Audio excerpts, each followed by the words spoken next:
Friends, तो कैसे हो आप सब लोग। अगर आप भी पढ़ाई में रुचि रखते हैं तो सब्सक्राइब कीजिए हमारे माँ कौशल्या मैथ्स लर्निंग चैनल को और घंटी के बटन को प्रेस कीजिए। तो चलो पढ़ लेते हैं गुणनखंड। गुणनखंड या अपवर्तक। गुणनखंड को अपवर्तक भी कहते हैं। किसी भी संख्या को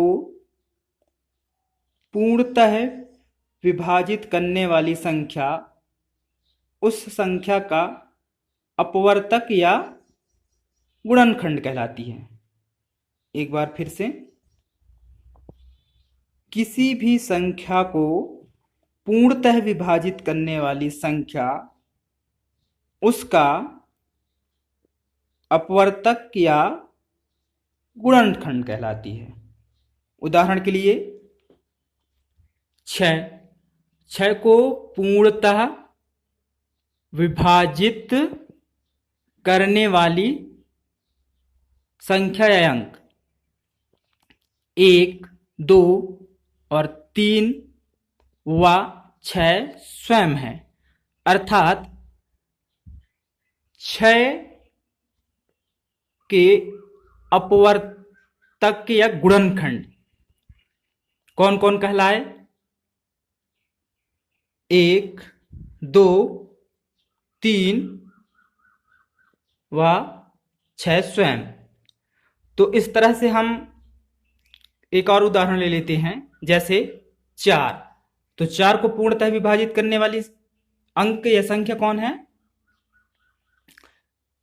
1, 2 व 4 स्वयं है।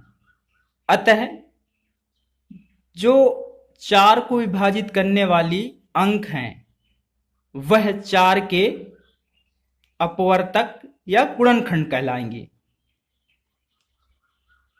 जैसे 6 को पूर्णतः विभाजित करने वाली संख्या कौन कौन है? 1, 2 और 3 व स्वयं 6 है।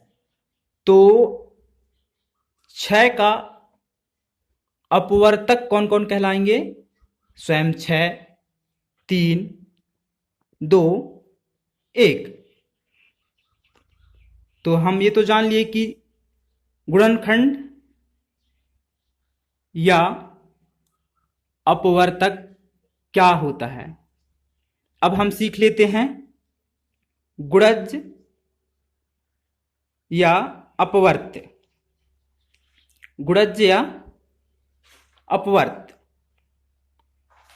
तो किसी भी संख्या को या किसी भी प्राकृत संख्या में गुणा करने पर प्राप्त संख्या जो होता है उस संख्या का गुणज कहलाता है, अपवर्त कहलाता है। जैसे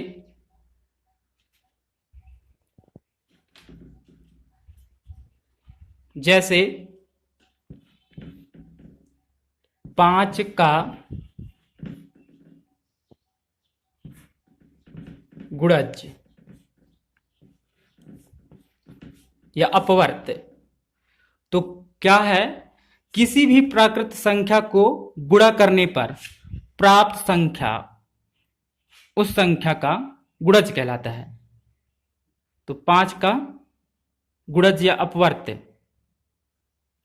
5 गुणित या 1 गुणित 5, किसी भी साइड से लिख सकते हैं, बराबर 5 एकम 5। तो 5 गुणित 2 या 2 गुणित 5, 5 दूनी 10।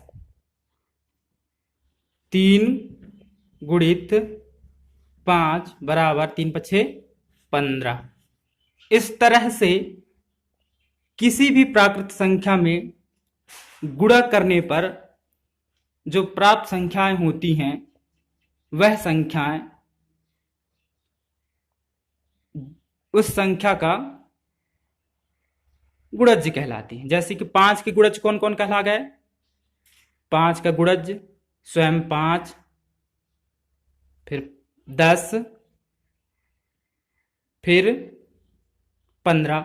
इस तरह से अनंत रूप से प्राकृत संख्या हैं, तो सभी प्राकृत संख्याओं से 5 का गुणा करेंगे तो बहुत सारे 5 का अनंत रूप से गुणज हैं। Thank you.